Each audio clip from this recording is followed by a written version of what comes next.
Ассаламу алейкум. Я Фара. Хочу тебе сказать, если ты хочешь меня остановить, тебе придется меня убить. Я пойду на все ради победы. На все. И люди знают, как я готовлюсь к реваншу и как я делаю реванш.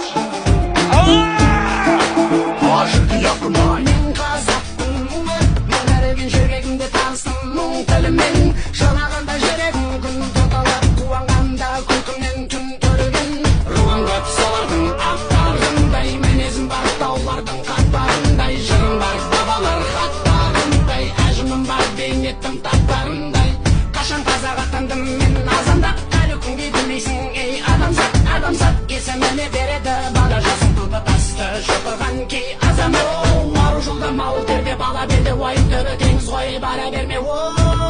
Жігер керек, жыр керек, жалау керек, қайрат түбі бұт төгіл қарал елге.